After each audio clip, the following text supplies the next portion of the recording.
Dans cette vidéo, nous allons voir un oral de l'ENS sur les espaces vectoriels et sur une majoration de l'indice de nilpotence des endomorphismes sur un espace de dimension finie. Donc on prend un espace vectoriel de dimension finie, dimension n, et on prend U un endomorphisme nilpotent. Donc il existe P tel que U puissance P est égal à 0. Alors je sais que forcément P va être inférieur ou égal à n. C'est ça en fait l'exercice, c'est que l'indice de nilpotence est plus petit que n, qui est la dimension de l'espace vectoriel. Donc si je compose U n fois, je tomberai sur 0. Donc les U puissance k, il y a plein d'exercices sur ça. On sait déjà que si j'applique une première fois, je tombe sur im u. J'applique une deuxième fois, je tombe sur im u au carré qui est inclus dans im u. Et en général, im u k plus 1, composé k plus 1 fois, est inclus dans im u composé k fois. Parce que ça, c'est juste u puissance k de im u. Et donc ça, c'est inclus dans u puissance k de e tout entier qui est égal à im u. Donc l'image de u puissance k plus 1 est toujours incluse dans l'image de uk. Et donc on a une suite d'inclusion comme ça. E inclus dans contient im u qui contient im u carré jusqu'à im u puissance n. Mais l'exercice nous dit que im u puissance n est égal à 0. En gros, on voit bien qu'on a ces inclusions-là. Et je dis bien qu'il suffit, je veux dire qu'il suffit que ces inclusions-là soient strictes pour que l'on ait im puissance n égale à 0. Pourquoi? Parce que si les inclusions sont strictes, alors à chaque fois je vais perdre une dimension. Donc là j'ai une dimension n.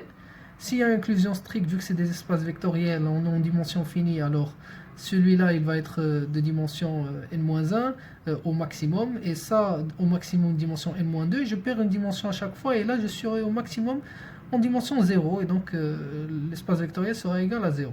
Donc essayez de vous convaincre de ça. Donc dimension de UK, ça va être plus grand que dimension de UK plus 1 plus 1. En gros, je vais perdre une dimension.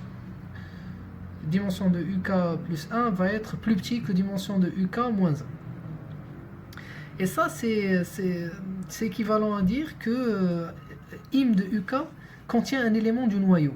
Comme ça, je vais perdre une dimension. Mais je ne vais pas utiliser je vais pas l'écrire comme ça, mais juste pour avoir l'idée que im UK, dans im UK, il y a un élément du noyau, du fait que si j'applique U, alors je perdrai une dimension. Je perdrai toute cette droite-là et j'aurai un espace vectoriel qui est plus petit. Oh, voilà. Donc concrètement, comment faire? Concrètement, c'est de prendre K inférieur ou égal à n-1, et je considère l'application U restreinte à im U.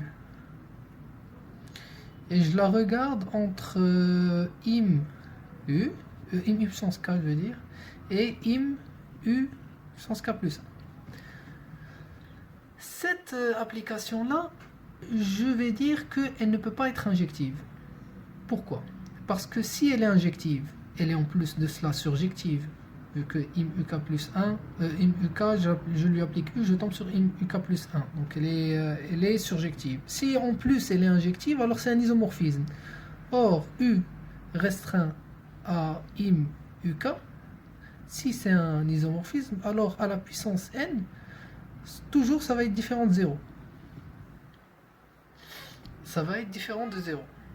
L'application ne va jamais s'annuler. Alors que je sais que U puissance P est égal à 0. Voilà, ici P. Puissance P va être différent de 0. Parce que c'est un isomorphisme. Or, élevé à l'indice de nilpotence, U puissance P est bien égal à 0. Et donc toutes ces restrictions vont être égales à 0. Donc ce n'est pas possible. C'est pour cela que cette application-là n'est pas injective.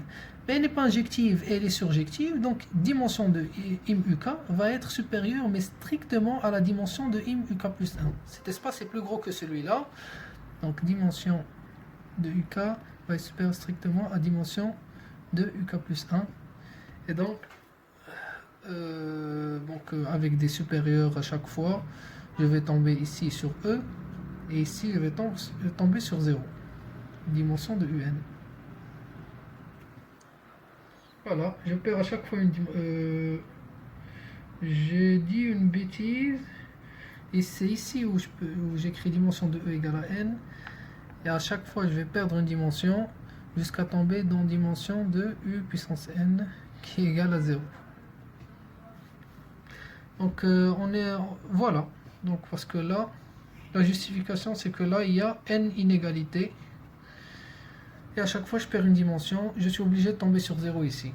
Voilà, donc la démonstration, je ne vais pas faire la rédaction de cette démonstration parce qu'elle est très simple, donc on voit bien l'idée, on voit bien comment l'écrire.